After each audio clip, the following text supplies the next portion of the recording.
Now the next part हम लोग कर रहे हैं accounting for share capital.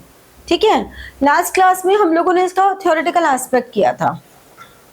Theoretical aspect ऐसा नहीं है कि जितना हमने किया उतना ही है, थ्योरेटिकल एस्पेक्ट उसके और आगे काफी ज्यादा भी है, बट हम पहले प्रैक्टिकल स्टार्ट कर लेते हैं, बिकॉज जब तक हम प्रैक्टिकल स्टार्ट नहीं करेंगे तो theory will be so boring. तो थ्योरी को तो हम बीच में कभी भी कवर कर लेंगे, जो बेयर मिनिमम थ्योरी थी वो हमने कवर कर ली प्रैक्टिकल्स के लिए। ठीक है, तो वो समझ में आ गया। Authorised capital, issued capital, subscribe capital, called up, paid up, calls in arrears, ये सारे पॉइंट्स क्लियर हो गए। प्रोसेस क्या होता है? प्रोसेस ये होता है कि जब भी कोई कंपनी शेयर्स इशू करती है तो प्रोस्पेक्टस के through they issue shares, they invite applications from general public, then after that company confirms that till now you are applicants, आपने अप्लाई किया, आप एप्लीकेंट्स हो, और फिर मैंने ये कंफर्मेशन दिया कि now you are my share holders, और उसके बाद कंपनी रेगुलरली कॉल्स पे पैसे मंगा रही है। कंपनी ऐसा भी कर सकती है कि फर्स्ट टाइम ही एप्लीकेशन के समय पूरा पैसा मंगा ले, हो सकता है एप्लीकेशन अलॉटमेंट पे मंगाए, तो ऐसा कुछ भी हो सकता है। बेस्ट पार्ट, आपको कुछ एजम्पशन नहीं लेनी। इस चैप्टर में आपको जो ध्यान रखने वाली चीजें, जर्नल एंट्रीज ध्यान रखनी है। जर्नल एंट्रीज के कॉन्सेप्ट वही हैं जो जर्नल एंट्रीज के कॉन्सेप्ट होते हैं, और अमाउंट्स की कैलकुलेशन आपको क्वेश्चन को ध्यान से पढ़नी है। तो इस चैप्टर में जब भी बच्चों की गलती होती है ना, तो उनको ये तो ओहो, ये तो दिखा ही नहीं, अरे ये तो पढ़ा ही नहीं। बेसिकली पूरे अकाउंट्स में ऐसी गलतियां होती हैं देखा जाए तो, बट हाँ इस चैप्टर में आपको पूरे पैराग्राफ फॉर्म में क्वेश्चंस देंगे, तो एक आदत बनानी है कि हमें उसकी समरी पहले बना लेनी है। ठीक है, क्लियर? अब सबसे पहले प्रोसेस क्या होता है? एप्लीकेशंस इनवाइट करना। तो first entry on receipt of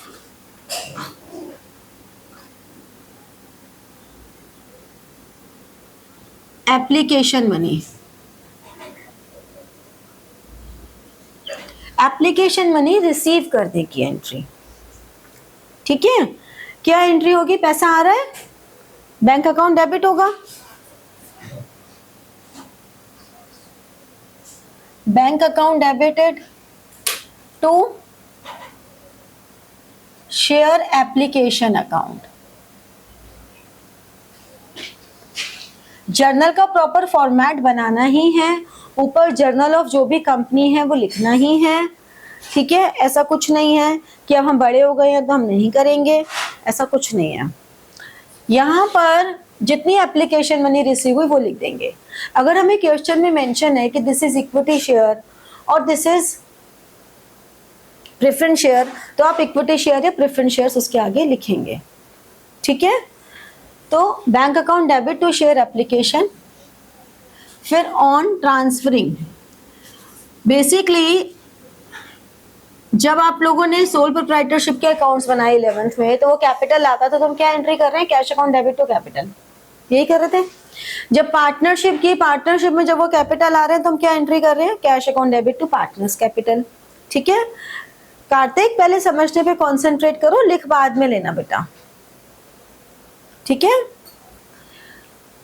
ऐसे ही यहाँ पे भी हम वही कर रहे हैं, बट यहाँ पे क्योंकि पूरी कैपिटल एक साथ नहीं आ रही है तो हम उसको इंस्टॉलमेंट्स में मंगा रहे हैं। अल्टीमेटली रेज हमारी कैपिटल ही होगी। ठीक है, जैसे कि on transferring application money to capital, ultimately raise capital ही हो रही है। Share application account debited to share capital. आपको ध्यान क्या रखना है कि अगर प्रेफरेंस है तो प्रेफरेंस लिख दोगे, इक्विटी है तो इक्विटी लिख दोगे, बस इस बात का ध्यान रखना है। ठीक है, समझ में आई है एंट्री?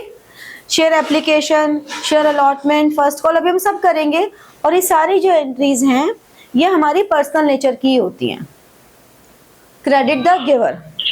जैसे आपके पास प्रेफरेंस है, इक्विटी, वो लिखने का है। पहले prefix equity share capital, preference share capital, वो क्वेश्चन में गिवन होगा। सब जगह जहां भी शेयर लिख रहे हो उसके पहले इक्विटी आ जाएगा या प्रेफरेंस आ जाएगा, अगर क्वेश्चन में गिवन है तो। नहीं गिवन तो कुछ नहीं लिखोगे।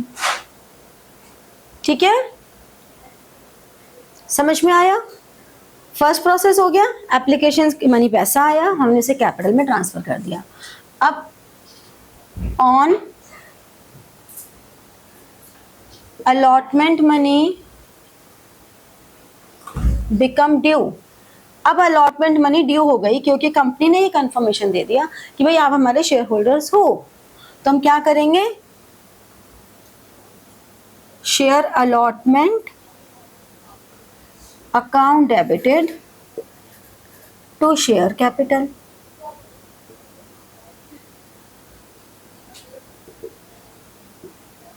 ठीक है, share allotment account debit to share capital, हमने कैपिटल रेज कर दिया। ठीक है, तो प्रोसेस समझ में आया? यहाँ पे पहले बैंक से एप्लीकेशन मनी रिसीव की, फिर हमने एप्लीकेशन मनी को कैपिटल में डाला, फिर हमने अलॉटमेंट मनी ड्यू की। अब हम करेंगे allotment money receive. On receipt of allotment money क्या एंट्री होगी बताओ?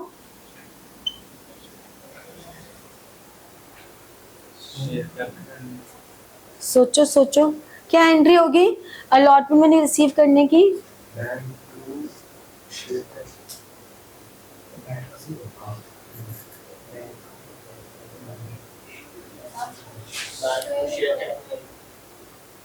बैंक, हाँ क्या, बैंक पैसा आ रहा है तो बैंक अकाउंट तो डेबिट हो गया। अब to share holder, to equity,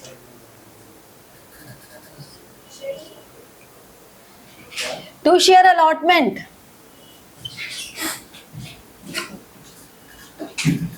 देखो हो क्या रहा है ना, यहाँ पे एप्लीकेशन मनी क्रेडिट हुई, यहाँ डेबिट होके अकाउंट क्लोज हो गया।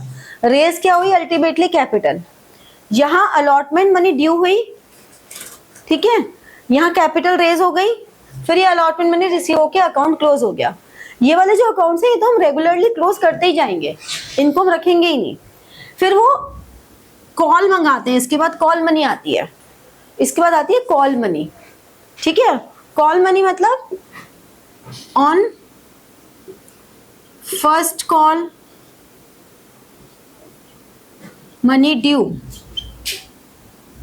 फर्स्ट कॉल मनी ड्यू कैसे करेंगे, क्या एंट्री करनी चाहिए? Share first call account debited to share capital.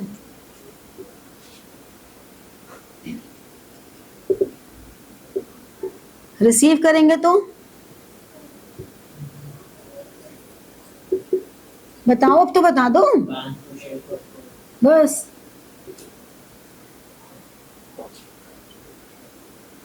Receive first fifth entry में हमने फर्स्ट कॉल मनी ड्यू की है, फर्स्ट कॉल ड्यू की तो कॉल्स होती हैं, इंस्टॉलमेंट्स होती हैं हमारी। अलॉटमेंट बाद हम अलग अलग इंस्टॉलमेंट्स मंगा रही है कंपनी, जरूरी नहीं ना कंपनी सारा पैसा एक साथ मंगाए। तो उन्होंने कॉल की, फर्स्ट कॉल की, सेकंड कॉल की, थर्ड कॉल की, जो भी लास्ट कॉल होगी उसके साथ हम फाइनल वर्ड लगा देंगे। फर्स्ट कॉल का अगर कोई शेयर खरीदे तो वो उसकी जो पेमेंट है वो अलॉटमेंट में होती है। हाँ, इंस्टॉलमेंट्स में जरूरी नहीं है, हम लोग पढ़ रहे हैं इतना सारा, हो सकता है वो एक बार में भी मंगा ले, ऐसा कोई रूल नहीं है कि वो इंस्टॉलमेंट में ही मंगाएंगे। हम तो पढ़ रहे हैं टू द मैक्सिमम एक्सटेंट। ठीक है, तो bank account debit to share first call. अब मान लो हम ये मान के चलते हैं कि सेकंड कॉल ही फाइनल कॉल है, on second and final call. अब क्योंकि सेकंड कॉल ही फाइनल कॉल है तो क्या एंट्री करेंगे अब इसकी? शेयर सेकंड एंड फाइनल, हमें बताना है कि ये सेकंड है और यही फाइनल है। टू शेयर कैपिटल, ये बात का ध्यान रखना कि क्वेश्चन में अगर आपको इक्विटी या प्रेफरेंस गिवन है तो वो जरूर लिखना है, वरना आपका पूरा क्वेश्चन सही होने के बावजूद भी काट दिया जाएगा गलत, क्योंकि हमने तो नाम ही गलत कर दिया ना शेयर का, तो इसलिए। फिर रिसीव करने के बाद bank account debited,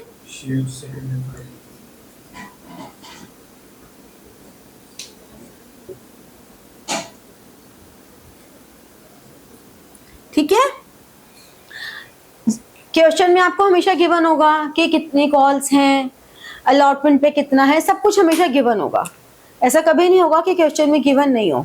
last class में हमने एक एग्जांपल लिया था 3000 शेयर्स का। क्या था वो एग्जांपल? देखो 3000 शेयर्स थे, उसमें कितने तो एप्लीकेशन पे थी, कुछ अलॉटमेंट पे थी। बताओ क्या था? एप्लीकेशन की 3000 और 10 रुपीज। हाँ, उसके बाद एप्लीकेशन पे कितना मनी मंगाया था हमने? एप्लीकेशन पे हमने 3000 फॉर 6 रुपीज ईच। 6 रुपीज। और अलॉटमेंट पे?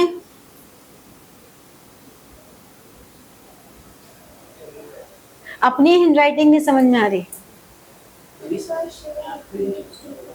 हाँ, अलॉटमेंट में, हाँ, तो अलॉटमेंट में ₹2 पर शेयर। और आगे? और फर्स्ट कॉल ऐसा कैसे हो सकता है? एप्लीकेशन पे 6। अगर फर्स्ट कॉल लॉजिकली ₹1 है तो ये तो 9 ही रुपए हुए। क्या लिखा? ऐसा हो ही नहीं सकता, तुमने नहीं लिखा होगा। नहीं नाम सर, मुझे क्या पता, तुमने लिखा ही नहीं है जो मैंने लिखवाया था। मैंने पूरा लिखा है। पांडु नहीं लिखा है।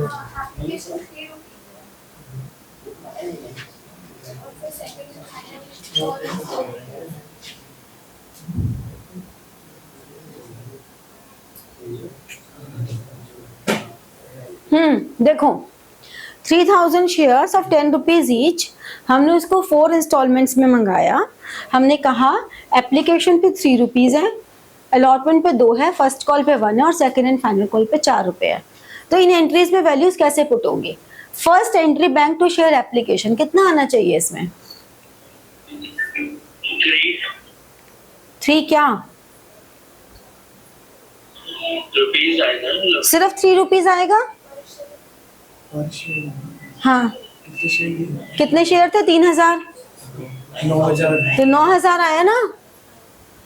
3 रुपीज पर शेयर मतलब 9000, ठीक है। एक सेकंड, 3000 के शेयर था, 3000 शेयर था, 10 रुपीज पर नोट है। एप्लीकेशन तो 3 रुपए की थी ना बेटा, एप्लीकेशन 3 रुपए की है ना, हाँ तो 3000 इंटू 3 हो गया ना। हाँ, अच्छा हाँ।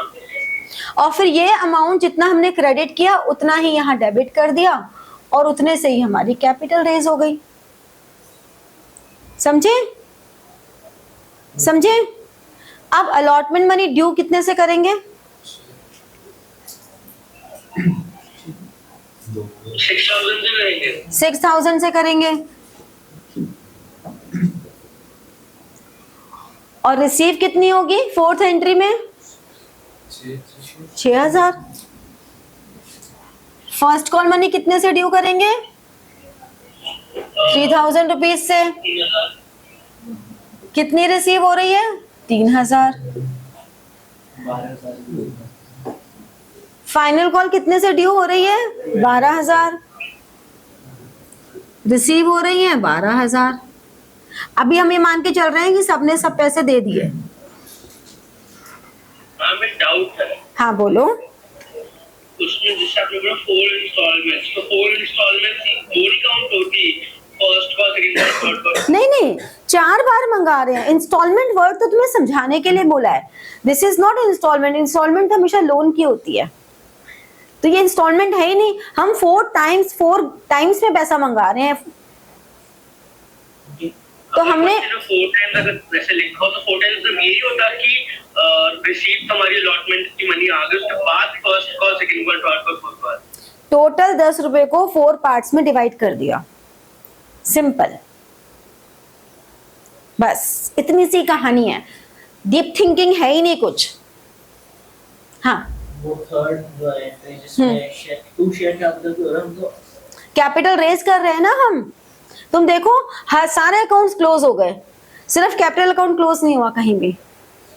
कैपिटल क्योंकि रेज हो रही है ना हमारी, सारे अकाउंट्स क्लोज हो गए। देखो application, allotment, first call, second call, कौन से 2 अकाउंट्स क्लोज नहीं हुए? एक बैंक अकाउंट और एक कैपिटल अकाउंट, क्योंकि ये तो चलते रहेंगे ना। बैंक में पैसा आ रहा है और कैपिटल अकाउंट, 2 अकाउंट्स हैं जो क्लोज नहीं हुए हमारे। शेयर कैपिटल कभी नहीं होगा नहीं, वो तो रेज होती ही रहेगी हमारी, समझे? क्लियर हुआ? नोट डाउन करो, फिर 1-2 केसेस और करते हैं। अब देखो एक ये वाला केस है, applications invited for 5000 shares, applications received for 4900 shares. तो this is a case of under subscription, this is a case of under subscription.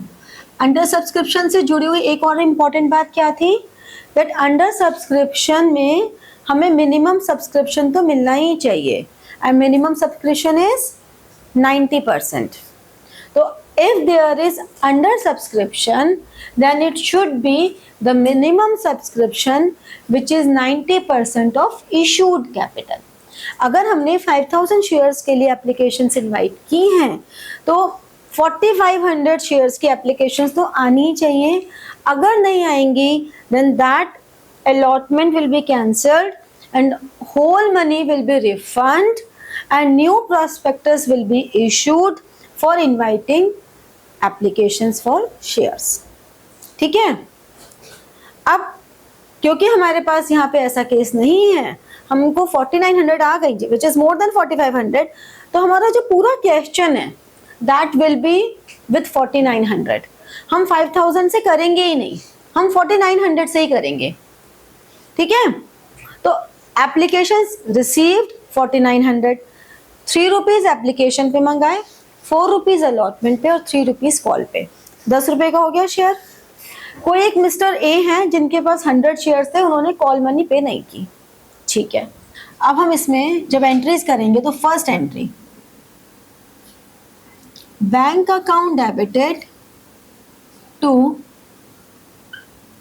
Share application account, कितना आएगा? कितना आएगा? 4900 इंटू 3। 4900 शेयर्स के पैसे नहीं आए ना, मतलब 4900 की ही एप्लीकेशंस आई ना, तो 4900 इंटू 3। ठीक है, तो कितना अमाउंट आएगा? 14,700। सेकेंड एंट्री, शेयर एप्लीकेशन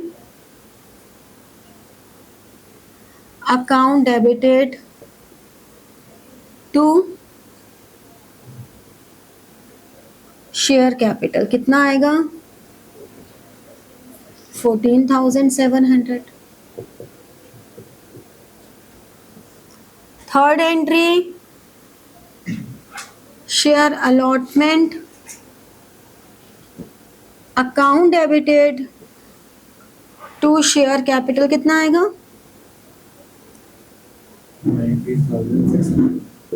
ये 4900 इंटू 4 कितना हो गया?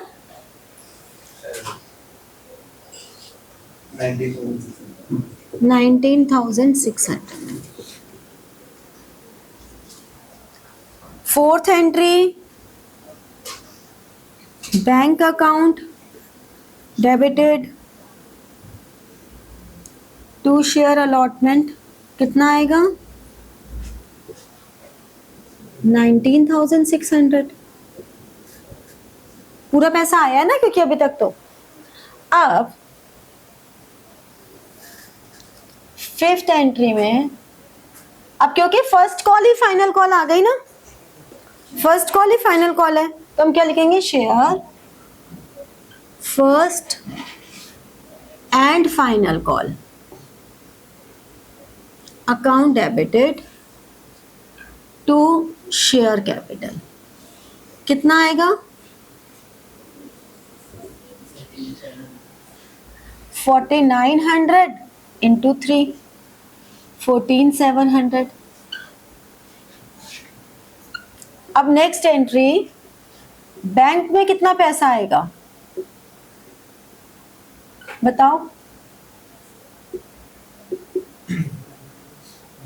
नाम को तो कुछ आएगा ही नहीं, पेमेंट तो उसने करी। एक ही ने तो नहीं करी भाई साहब। 4900 में से एक 100 ही तो है उसके पास जिसने नहीं की, बाकी सबने तो किए हैं।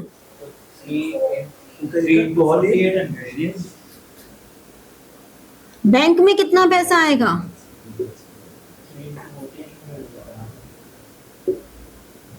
भाई 4900 में से 100 शेयर्स हैं जिसके पास, उसने नहीं पे की, यानी कि 4800 इंटू 3।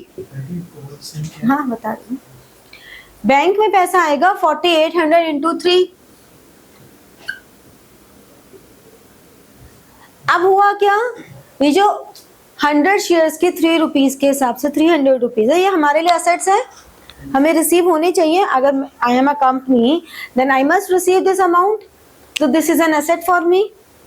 तो इसके लिए हम टर्म यूज करते हैं calls in arrears. Calls in arrears का मतलब जो हमारा आउटस्टैंडिंग अमाउंट है, एक्रूड अमाउंट है which we have to receive, जो भी रिसीव नहीं हुआ, तो हमने लिखा कॉल्स इन अरियर्स 300 और यहाँ पे पूरा 14700। ठीक है, वो तो डेटर्स नहीं होते जिन्होंने तो डेटर, हाँ तो उसके लिए टर्म कॉल्स इन एरियर्स है ना बेटा। अच्छा, इस केस में कॉल्स इन अरियर्स। हाँ, शेयर्स में हम उन्हें डेटर्स में नहीं डालते, क्योंकि डेटर्स जनरली वो होते हैं जिनके साथ हमारी गुड्स की डीलिंग है, ट्रेडिंग है। यहाँ ट्रेडिंग थोड़ी ना हो रही है, हमने शेयर्स कैपिटल में एप्लीकेशंस इनवाइट की, उन्होंने अप्लाई किया, तो यहाँ कोई वो ट्रेडिंग तो हो ही नहीं रही है, तो दिस इज नॉट डेटर। हाँ, नेचर दोनों का सेम है कि इनसे हमें पैसा लेना है, तो उसके लिए टर्म यूज होती है कॉल्स इन एरियर्स। अगर कोई हमें एडवांस पेमेंट कर दे तो हम बोलते हैं कॉल्स इन एडवांस, वो हमारे लिए लायबिलिटी हो गई। किसी शेयर होल्डर ने कहा कि भैया बार बार हम नहीं देंगे, हमसे एक ही बार ले लो तुम जो ले रहा है, तो वो कॉल्स इन एडवांस हो गई, कंपनी के ऊपर लायबिलिटी। यहाँ पे कॉल्स इन अरियर्स है कंपनी के लिए असेट्स। समझ में आई कहानी? 48 इसलिए आएगा ना, 4900 शेयर्स थे, उसमें से 100 ने नहीं दिया, ए के पास जो थे, तो 4800 की मनी आई ना, पैसा जो आया वो 4800 शेयर्स पे आया ना। वैसे जनरल डाउट है इसी के रिलेटेड, ऐसा तो होता है कि लाइक जब भी कोई शेयर इशू करे 100, उसने कहा कि वो फर्स्ट कॉल में वो 2 कॉल्स में करना चाहता है, वो एक अलग से करना चाहे, तो ऐसा होता है क्या? सब कुछ होता है, ऐसा रिक्वेस्ट उसके? हाँ सब कुछ होता है, कुछ नहीं होता, इंटरेस्ट लग जाता है। अभी तुम्हारे सिलेबस में इसका इंटरेस्ट है नहीं, वरना अगर आप डिले करो पेमेंट कोई दिक्कत नहीं, कंपनी इंटरेस्ट मांग लेगी। ये जो इशू है हमने वैसे किसको कर रहे हैं? पब्लिक। तो अगर इनवाइट का मतलब है कि हमने इशू किया है, हमने शेयर्स इनवाइट की एप्लीकेशन जनरल पब्लिक से कि आप हमारी कंपनी में अप्लाई करो शेयर्स। 5000 एप्लीकेशंस है या हमने बस इशू किए? 5000 शेयर्स के लिए एप्लीकेशन मंगाई है हमने। हो सकता है इन 5000 में से जैसे ए ने 100 लिए, तू 50 ले ले, ये 200 ले ले। ये मैं समझ गया, अगर 4900 यूज हो गया है तो वो पब्लिक का थोड़ा ना कि वो 100 और देंगे, नहीं, बस 4900 लिया है, हाँ। तो उसका एसेट क्यों ले रहे हैं? नहीं, हम उसको एसेट नहीं ले रहे हैं, हम इस वाले 100 को ले रहे हैं जिसने पेमेंट नहीं की। अच्छा, ए ने पेमेंट नहीं की, हम इसको ले रहे हैं बेटा। अच्छा, ठीक है, ठीक। ठीक है, क्लियर हुआ? समझ में आया? देखो अच्छी बात ये है कि यही गिनी चुनी ये एंट्रीज जो हमने लिखी हैं, टोटल 8 एंट्रीज, और इन 8 एंट्रीज के अलावा एक कॉल्स इन एरियर्स की होगी, एक कॉल्स इन एडवांस की होगी, और 2-3 एंट्रीज होंगी, सारे मिला के मतलब 15 एंट्रीज ही हैं। घूम फिर के पूरे चैप्टर में सिर्फ 15 जर्नल एंट्रीज हैं जो तुम्हें रट जाएंगी। अभी बिना प्रैक्टिस के ही तुम्हें रट जाएंगी। जर्नल एंट्रीज कोई बहुत बड़ी डील नहीं है इसमें सारी डील है कि उन जर्नल एंट्रीज में अमाउंट क्या लिखना है। जर्नल एंट्रीज कोई बहुत बड़ी डील नहीं है, तुमको इतनी रट जाएंगी, 100 से ऊपर क्वेश्चंस तुम्हारी बुक में दिए हुए हैं, इलस्ट्रेशंस दिए हैं, असाइन, सब मिला के 200 क्वेश्चंस करोगे, जर्नल एंट्रीज तो रट ही जाएंगे। बात सारी यही आती है कि उन जर्नल एंट्रीज में अमाउंट को कैसे पोजीशन करोगे, वो पोजीशन इंपॉर्टेंट है, वो कैलकुलेशन इंपॉर्टेंट है, दैट्स इट। ठीक है। 6 में क्या हुआ बेटा, 4900 शेयर्स थे, उसमें से 100 ने पेमेंट नहीं की, कितनों ने पेमेंट की, 4800 ने, तो हमने 4800 इंटू 3 पेमेंट आ गई, जो नहीं आई वो अरियर्स हो गए, और ये टोटल अमाउंट जो ड्यू था। तो हमने बैलेंसिंग अमाउंट है 300, ये समझ लो, बट तुम्हें लॉजिक तो पता ही होना चाहिए। तो कॉल जिसको कॉल इन एडवांस हो गया, हाँ। अगर वो जल्दी में वो हम करेंगे नेक्स्ट क्लास में, हम कॉल्स इन एडवांस भी करेंगे और 1-2 टॉपिक करेंगे कॉल्स। हमने कोई इन्फॉर्मेशन नहीं दी, इसलिए हमने फर्स्ट कर दिया। नहीं, इन्फॉर्मेशन दी तो है कि उसने फर्स्ट कॉल नहीं पे की, अच्छा ये दी तो है, अच्छा। ऐसा होगा ही नहीं कि नहीं देंगे इन्फॉर्मेशन, हमें क्या पता। मैम जो ये हम एप्लीकेशन अलॉटमेंट और जो फर्स्ट वाली सारी ऑर्डर में होती है ना पेमेंट्स, बिल्कुल ऐसा क्वेश्चन आता है कि जिसमें एप्लीकेशन दे दी और कॉल दी थी और अलॉटमेंट नहीं दिया बीच में? नहीं, ऐसा अलाउड ही नहीं है ना। अगर वो कॉल देगा तो हम पहले, एक बात मुझे बता लॉजिकली सोच के, हाँ भाई, मैंने तेरे से लोन लिया और मैंने तेरे को मार्च की इंस्टॉलमेंट नहीं पे की और अप्रैल की दे दी, तो तू पहले मार्च वाली करेगा ना एडजस्ट, हाँ तो बस फिर बस कंफर्म कर रहा था कैसे। ऐसे बेतुक की बातें कंफर्म करते हो। चलो नोट डाउन करो, तो like, share and press the bell button for getting your notifications and comment. ठीक है, thank you.